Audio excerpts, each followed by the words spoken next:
Hi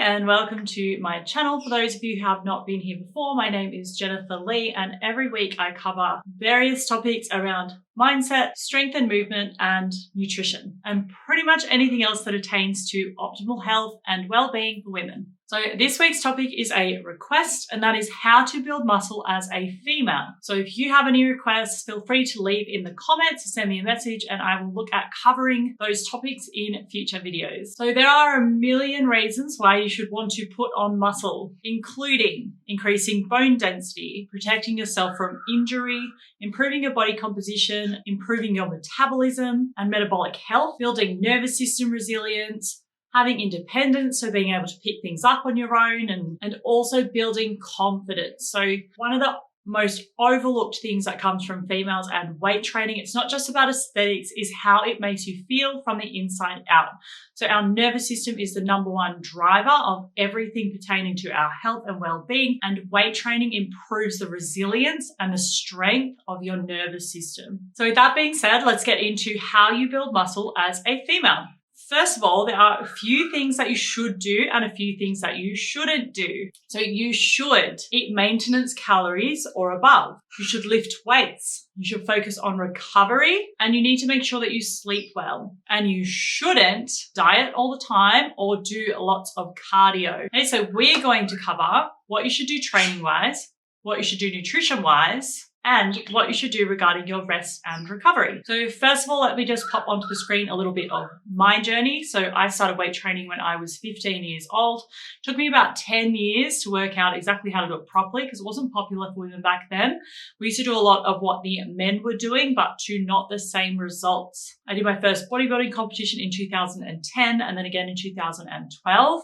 Then just one more time last year, 2021. So I'll pop up those pictures on the screen so that you can see the difference that occurred over that 10-year period. So just note that I had chronic fatigue syndrome for 5 or 6 years in between there. So, this result probably could have come on a shorter timeline, more like 5 years, but unfortunately I got unwell. And that is yet another reason why I started this channel, because I really like to share with you what I learned and the mistakes I made so that you don't make the same mistakes, because they're rife in the fitness industry. Okay, with that being said, let's get to our first topic, which is what to do with your training. Your training needs to be based on lifting weights and lifting weights for strength gain. I made a video a few weeks back on 5 mistakes that might be blocking you getting results in the gym. So if you want to watch that one after this one, you'll find the link in the description box. But let's get into how to lift weights to build muscle. So you really need to train every muscle group twice per week.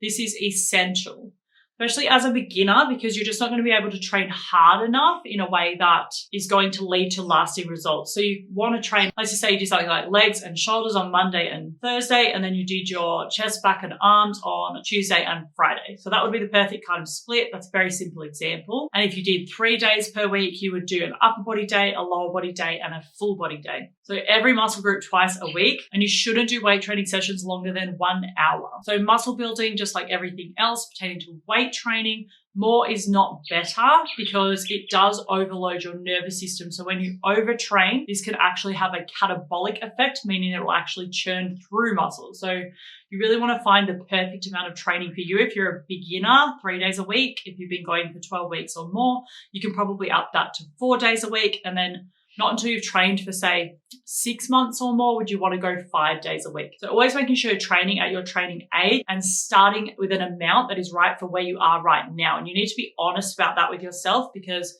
jumping ahead to a really advanced program is not going to get you better results quicker. So that's the first point, that you want to train every muscle at least twice per week. The muscles that we focus on in bodybuilding, you'll see on the screen, we have the back, chest, shoulders, abdominals, glutes, hamstrings, quads, calves, triceps, and biceps. So there are 9 major muscle groups that we like to cover. So if you're training 4 days a week or 5 days a week, you will easily cover all of these muscle groups twice. If you're a beginner and you're only going 3 times or twice, then what you want to do is focus only on the posterior chain muscles. So I'll throw that picture up on the screen. And as you can see, that includes just your back, your glutes, your hamstrings, and your abdominals. And the reason for this is because those are the foundational muscles that actually give you really great posture. And the better your posture, the better your muscle building results will be in the long term. And if you're a beginner, you generally want to start on machines and with dumbbells, just because they're lighter on your nervous system and it's really hard to make a mistake with those types of movements. And then as you get more advanced, you want to start adding in things like barbells and what we call compound movements, which is learning how to squat and deadlift, or what we would call a hip hinge movement and a squat movement. So these are the more complicated movements for women, and it takes a little bit of proficiency and strength in the body, especially the posterior chain, in order to be able to complete them effectively. And also on the topic of training is cardio. Always remember that if you want to put on muscle, cardio is counterproductive to this goal. When we do a lot of cardio, it actually increases cortisol, which is a stress hormone, and that can have a catabolic effect, which means it can lead us to lose muscle or break down muscle, because what we're telling the body to do is, run for long periods of time. So as far as the body's concerned, on a primal level, it might be running through the Sahara Desert chasing a lion. So it's going to drop as much muscle as it can so you can be as light as possible, so that you can be as fast as possible and run for as long as possible. So that's kind of how the body works. Okay, I have a visitor. A little hello. It's raining, so he's very needy. Put him down. As far as getting a cardio benefit, you can get that through doing supersets and just from weight training in general. And especially if you learn how to lift properly, you'll notice that you feel way more tired and way more invigorated after a really good weight training workout as you would from a cardio workout. And also it'll be minus the pain, because running is really bad for women's joints. Walking all the time is something the body really adapts quickly to, but it's often not so much of a catabolic activity because it's not intense enough. And bike riding is something that is proven in studies to be the most preserving of muscle. So you're the least likely to lose muscle if you choose bike riding as your cardio activity. And then we have HIIT training promoted as a muscle builder. This is not the case. Most likely it's going to overwhelm your nervous system, and you're probably not going to be able to perform the movements well enough to get a fat burning, muscle building effect. So I would say to avoid that and just stick to structured weight training workout. And then lastly, you just want to make sure that you're consistent. So consistency is key. You just have to keep going. If you miss a week, you miss a session, you just jump back on the wagon and just keep going. It's not something that you can achieve in 12 weeks and then stop, because as soon as you stop, you lose the muscle. When I was powerlifting, like 2013, 2014, I could deadlift 170 kilos. I'd probably be lucky to deadlift 120 now, which means I've lost muscle and I've lost nervous system capacity to pull that type of weight. That's because I'm not doing it anymore. So I used to have bigger muscles than I do now. So if you stop lifting at a certain level, you're going to lose that muscle. It's only there because you're training and because you're setting the environment for muscle to be built. And also on the point of consistency, you really just want to follow a training program for 8, 12, even 16 weeks. And all you're trying to do is improve the strength and your technique on every one of the exercises on that program. And once you start to feel you're leveling out and you're not able to get a challenge anymore from that training program, that is when you would start a new training program. And it would be slightly heavier or slightly harder or a little bit more volume or something like that. So that's what we call progressive overload. And it just involves increasing the intensity in some way or another with every single session. And that's by forcing the body to do more, it has to adapt to more. Okay, so that is training. So to recap, you want to train every muscle twice per week. You want to focus on the posterior chain and you want to be consistent. So with that out of the way, now let's look at your food, because without the right food environment, it's going to actually be very hard to put on muscle. The main point to consider with your food is that you're eating at least maintenance calories and that you're getting enough protein. So maintenance calories is the amount of food you need to eat on a daily basis in order to get through all of your activities without the body going under any stress. And that is generally your weight in pounds times about 16. So that might be around about your maintenance calories. The more active you are, the higher you would need to eat. The more sedentary you are, the less you would need to eat. If you're eating less than that, and the body's going to have a really hard time putting on muscle because it just doesn't have enough fuel to do so. So you want to keep in mind here one thing, and that is for women, putting on muscle is not necessary to our survival. And we don't really have the hormonal foundations to make that happen either. So testosterone is a muscle building hormone, and that is the primary sex hormone of a male.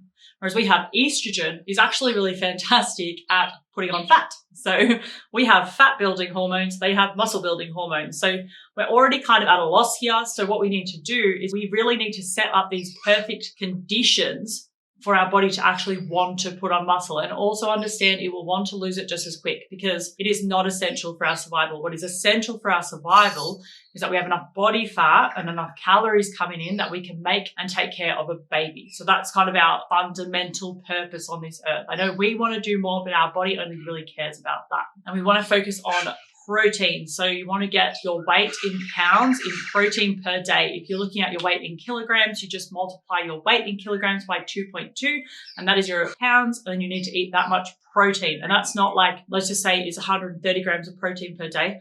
That's not 130 grams of weighed chicken. It's 130 grams of protein within the chicken or within whatever protein source you choose to go with. So that might end up being a bit of beef, a bit of chicken, a whey protein powder, or a plant protein powder. It might be nuts, legumes, that kind of thing. So there's all different foods that come with protein, and you want to get your body weight in pounds, in grams of protein per day. And that is going to make sure you've got enough of the building blocks there to put on the muscle after you've trained. A lot of people make comments about animal protein being essential. All I can say is from my experience, I have had 3 clients out of hundreds that were vegan or on a very strict plant-based lifestyle, and they did not get the same results, and they were not able to sustain the vegan lifestyle in the long term. So there are definitely people who succeed on that type of diet, but I'm not going to recommend it because I know it's not optimal. And I know that by eating animal protein, which is perfectly healthy for you, especially if you're picking like grass-fed or organic version, this is actually going to make your journey a lot easier. There are definitely outliers. There are people out there who look fantastic on plant-based diets, but this is not how the general female's body works. So it's very important, if you want to try out that lifestyle, you really want to lean into that and then see how you go, ensuring you're getting the right amount of protein. But if you feel like your results are lagging, you have to be okay with calling yourself out and recognizing that maybe that's not the best path for you. It might be the best path for somebody else, but maybe not for you. So maintenance calories and enough protein. And just keep in mind, if you're constantly on a diet or if you're in deficit calories, your weight training is just going to serve as a muscle maintenance activity, but you are not going to build muscle because there's just not enough fuel to do it, and absolutely no necessity. So that is your training and your food. Now let's look at the last one, which is your rest and recovery. Rest is crucial because as we sleep, we produce what we call growth hormone, and this helps with building muscle. If you don't sleep well, or if your cortisol's too high, we have the opposite effect where we lose muscle or we just can't put it on at all. Because remember, if we are stressed, our body's priority is not to gain muscle, it is to drop muscle because it's not necessary for our survival. So when we weight train, what we're actually doing is tearing the muscle. So we're putting it under so much stress by forcing that muscle to do more than it's done before, even if it's just 1 rep more, and it tears the muscle. And then that soreness that you feel is actually the tearing of the muscle. And as it grows back together, you recover, but it grows back stronger.